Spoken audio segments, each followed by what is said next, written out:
Good morning, my dear brothers and sisters in Christ. Thursday of the 25th week in Ordinary Time. Let us include in our Holy Mass the following intentions.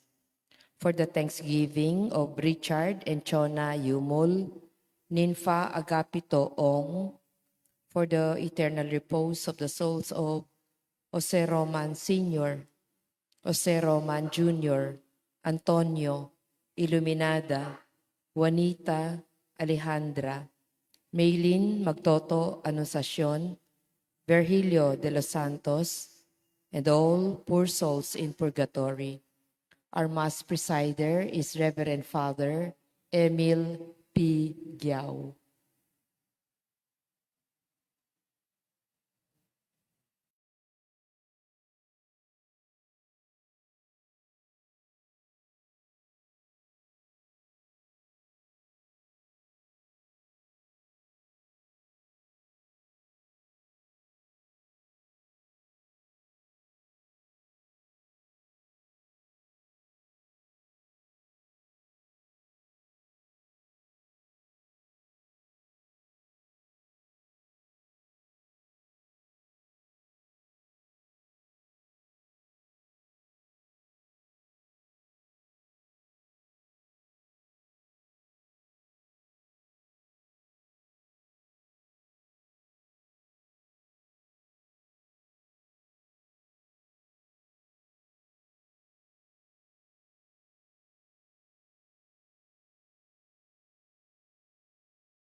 Let us all rise and glorify the Lord by singing our entrance hymn.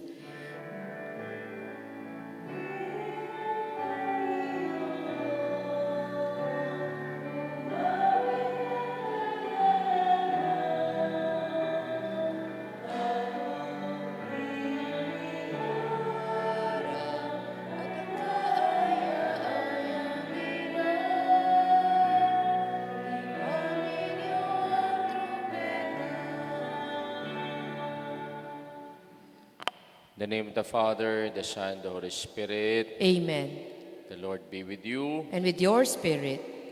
Let us can now call to mind our sins and ask the Lord for His pardon and for His strength. You were sent to heal the contrite of heart. Lord, have mercy. Lord, have mercy. You came to call sinners. Christ, have mercy. Christ, have mercy. You are seated at the right hand of the Father to intercede for us. Lord, have mercy. Lord, have mercy. May Almighty God have mercy on us, forgive us our sins, and bring us to life everlasting. Amen. Let us pray. O God, who humble all the commands of your sacred law, upon love of you and of our neighbor, grant that by keeping your precepts we may merit to attain eternal life through our Lord Jesus Christ, your Son, who lives and reigns with you in the unity of the Holy Spirit, one God, forever and ever. Amen. Amen.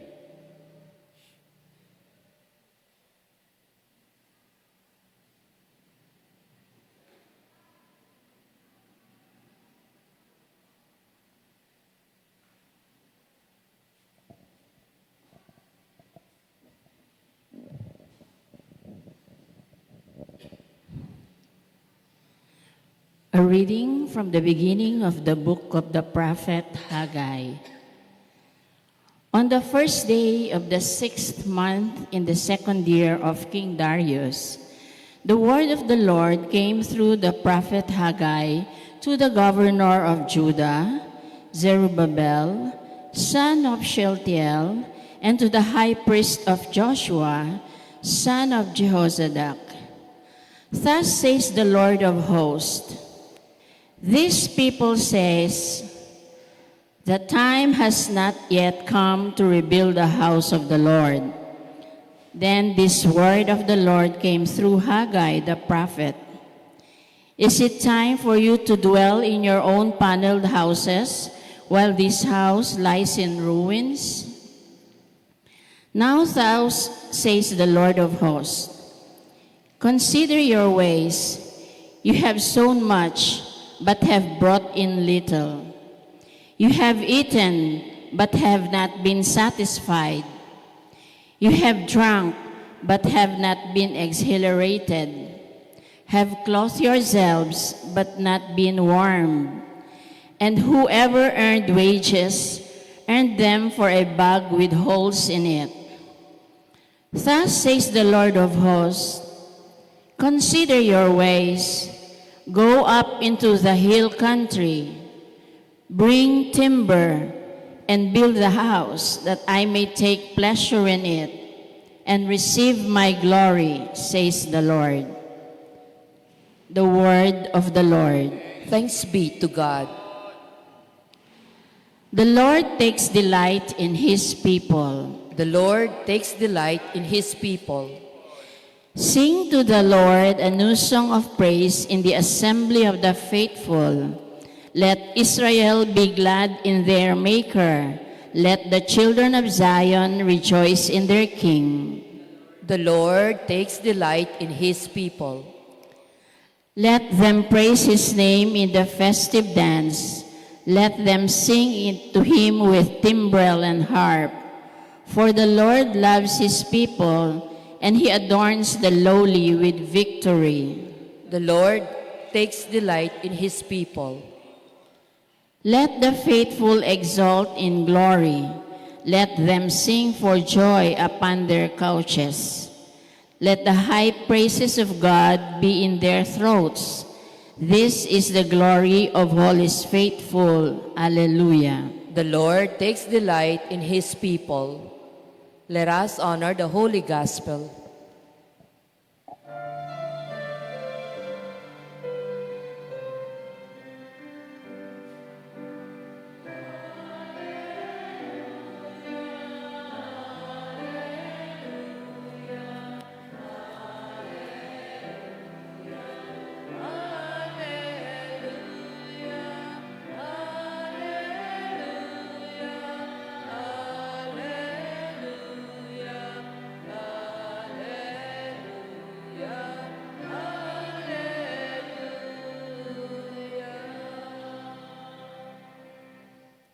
I am the way and the truth and the life, says the Lord.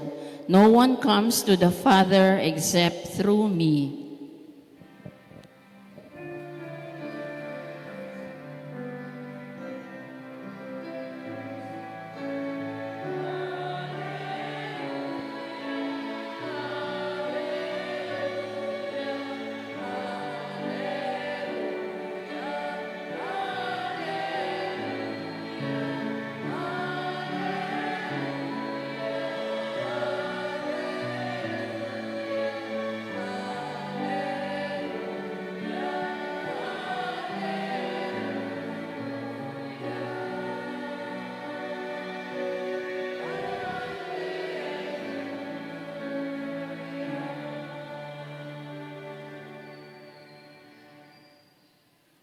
The Lord be with you. And with your spirit, A reading from the Holy Gospel according to Luke. glory to you, O Lord.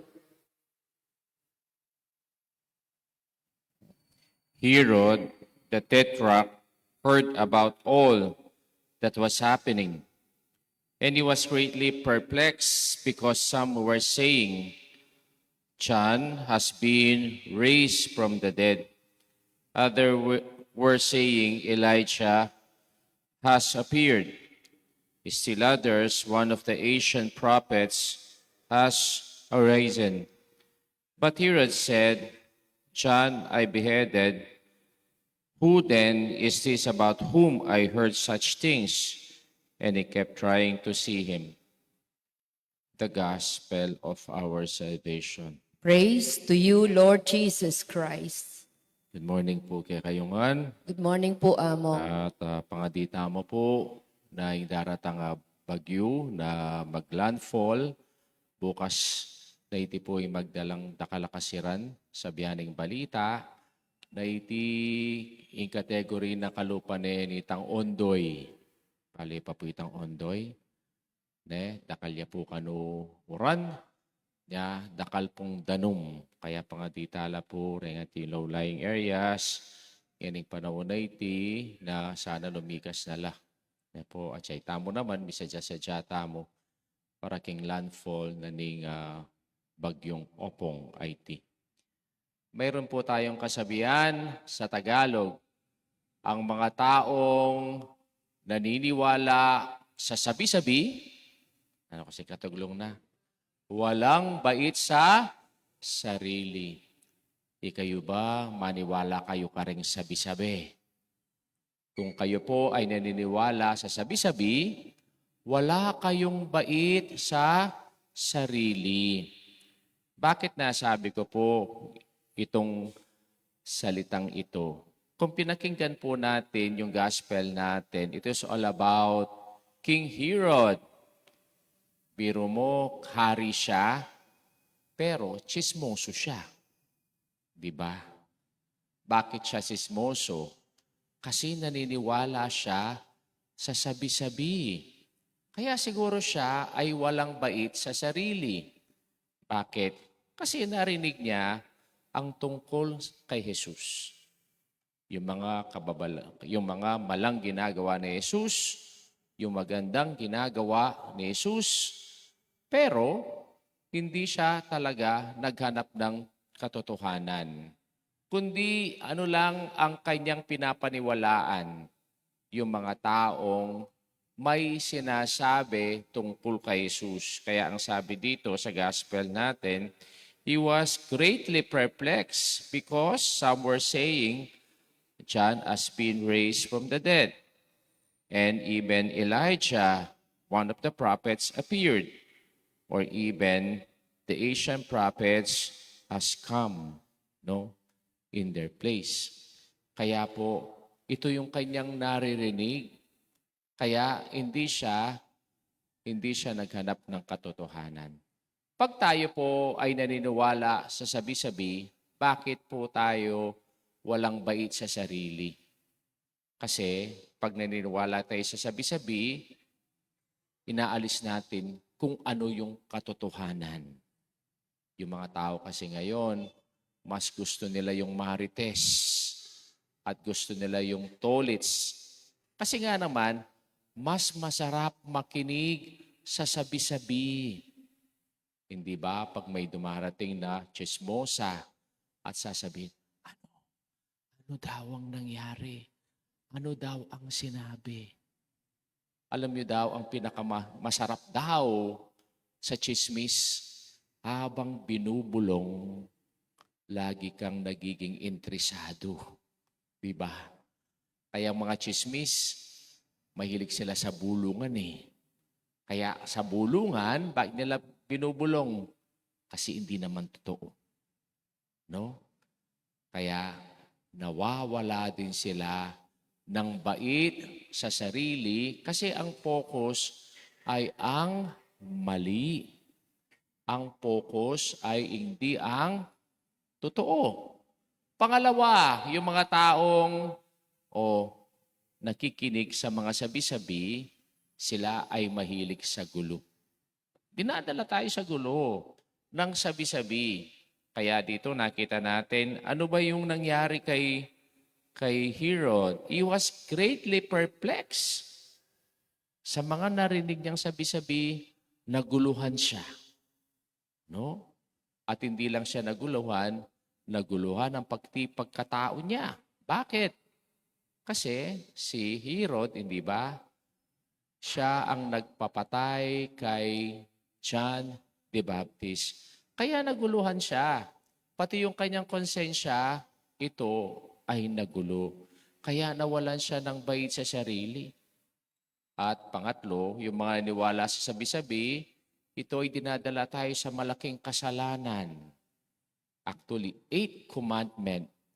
Kaya po pag tayo ay nakikinig sa chismis at naniniwala sa chismis, nagkakasala tayo. And this is a great sin. Kasi it belongs to the 10 commandment. Ano kasi yung pang ilang commandment kasi ang chismis? Kaya po mga chismosa, o pang ilang commandment ang chismis, tandaan natin. 8th commandment. Thou shalt not bear false witness against thy neighbor. O, naninira ka ng ibang tao, habang ang sarili mo wala namang bait. Kaya, napakalaking kasalanan yun sa Diyos. Kasi ginagawa mong walang baiting sarili mo sa paniniwala mo sa chismis. Kaya ito yung nangyari kay Herod. No? Hindi niya tinignan kung ano ang totoo. Naniwala lang siya sa sabi-sabi. Kaya tandaan natin, ang taong naniniwala sa sabi-sabi, ito ang taong walang bait sa sarili. Please stand. Herod was perplexed about Jesus, who was working miracles. He thought that Jesus was John the Baptist, whom he beheaded. And let us pray for people who are persecuted on account of their faithfulness to their mission. For each petition, Lord, give us courage to share the gospel. Lord, give us courage to share the gospel.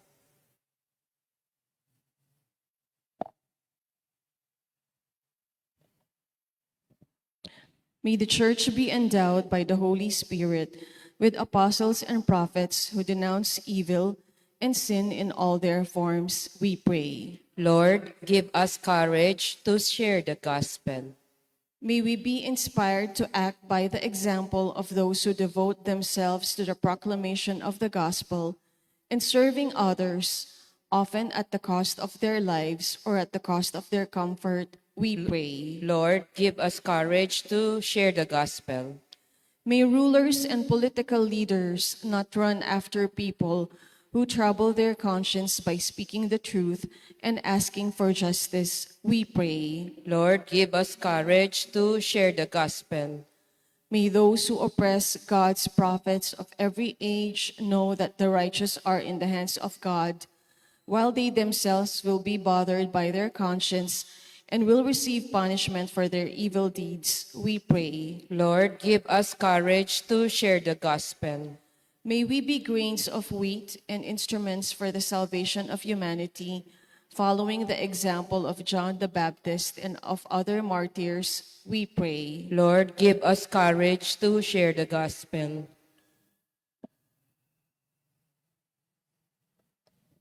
For the thanksgiving of Richard Chonayong Wulnim Paagapitoong, for the souls of Jose Roman Sr. Jr., Aliandra Iluminada, Juanita Antonio, and Maria Teresita, let us pray to the Lord. Lord, give us courage to share the gospel. We now pray for our particular intentions.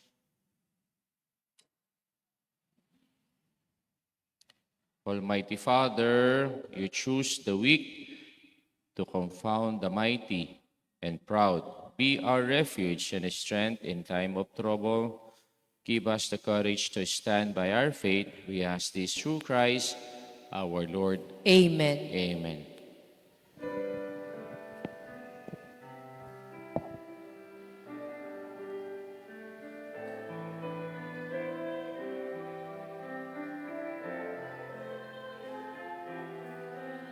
Blessed are you, Lord, God of all creation, to goodness. We have this bread to offer, which human hands have made.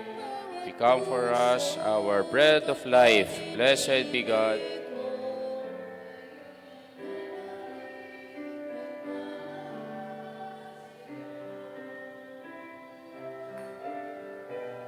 Blessed are you, Lord, God of all creation, to goodness. We have for us to become our spiritual drink. Blessed be God forever.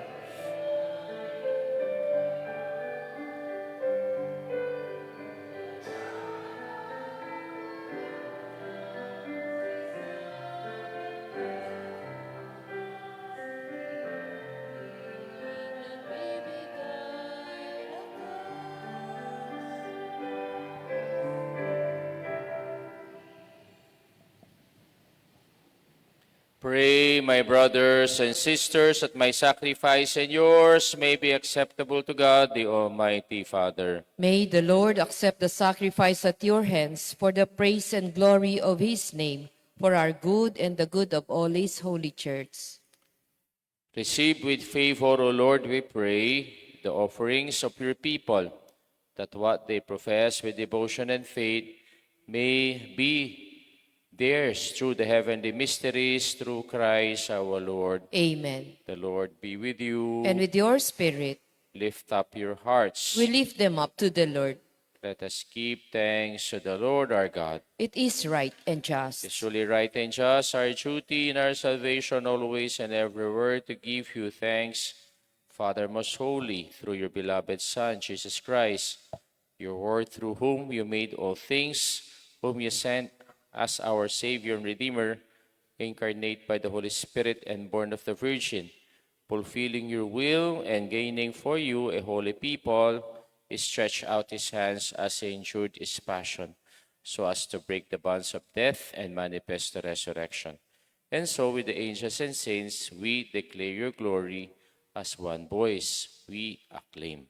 Holy, holy, holy, Lord God of hosts, heaven and earth are full of your glory. Hosanna in the highest. Blessed is he who comes in the name of the Lord. Hosanna in the Hosanna in the highest. highest. You are indeed holy, O Lord, the fount of all holiness. Make holy, therefore, these gifts, we pray, by sending down your Spirit upon them like the dewfall, so that they may become for us the body and blood of our Lord Jesus Christ. At the time he was betrayed and entered willingly into his passion, he took bread, giving thanks, broke it, gave it to his disciples, saying, "Take this, all of you, and eat of it, for this is my body, which will be given up for you."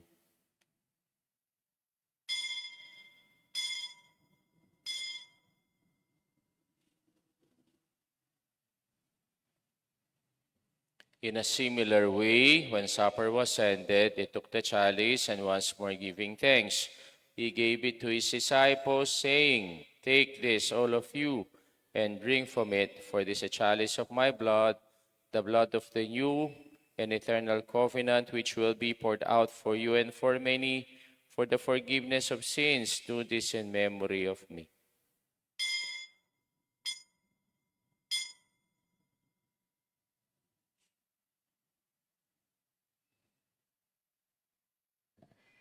The mystery of faith. When we eat this bread and drink this cup, we proclaim your death, O Lord, until you come again. Therefore, as we celebrate the memorial of his death and resurrection, we offer you, Lord, the bread of life and the chalice of salvation, giving thanks that you have held us worthy to be in your presence and minister to you. Humbly we pray that partaking of the body and blood of Christ, we may be gathered into one by the Holy Spirit. Remember, Lord, your church is spread throughout the world, and bring her to the fullness of charity, together with Leo our Pope, Florentino our Bishop, and all the clergy. Remember also our brothers and sisters who have fallen asleep in the hope of the resurrection, and all who have died in your mercy. Welcome them into the light of your face. Have mercy on us all, we pray, that with the Blessed Virgin Mary, Mother of God, with Saint Joseph, her spouse, with the blessed apostles, and all the saints who have pleased you throughout the ages, we may merit to be co-heirs to eternal life, and may praise and glorify you through your Son, Jesus Christ. Through him, with him, and in him, O God, Almighty Father, in the unity of the Holy Spirit, all glory and honor is yours forever and ever. Amen. Amen. Amen. Let us now pray the Lord's Prayer. Our Father, who art in heaven, hallowed be thy name. Thy kingdom come. Thy will be done on earth as it is in heaven.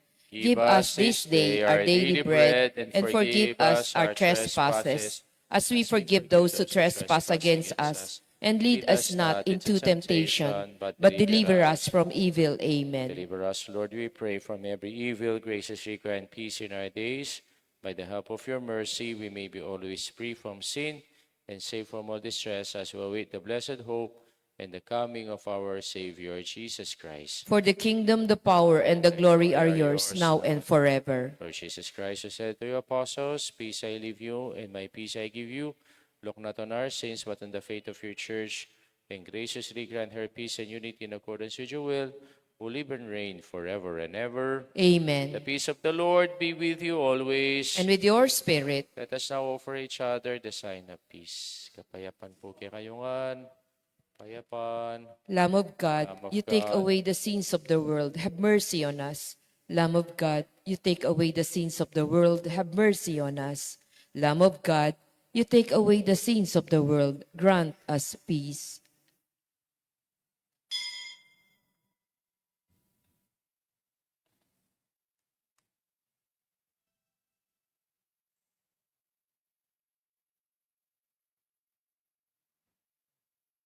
Behold the Lamb of God. Behold him who takes away the sins of the world.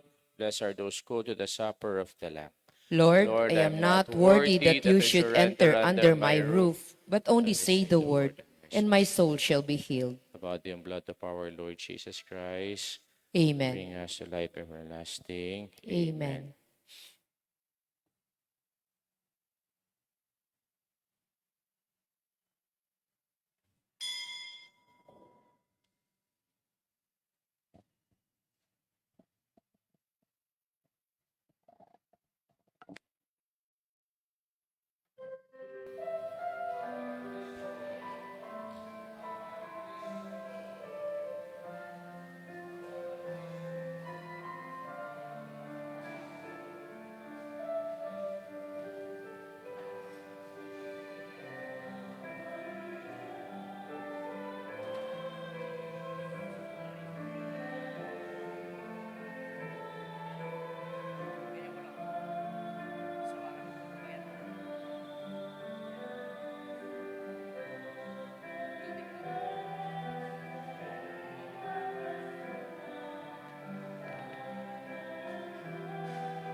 Let us pray.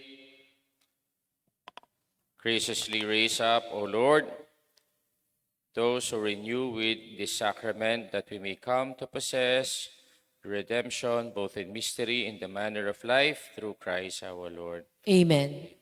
Tintang kay po ta. Mayroon po tayong, tinta mo pong BEC Sitio Mass. Mayroon tayo. Okay, puro kimpong bliss. Po, sana makapakyabe, tama po. The Lord be with you. And with your spirit. The mighty God bless you, the Father, the Son, and the Holy Spirit. Amen. Our Mass been offered. Let us go in peace and to love and to serve the Lord. Thanks be to God. Be to God. Good morning po. Morning po, Amo.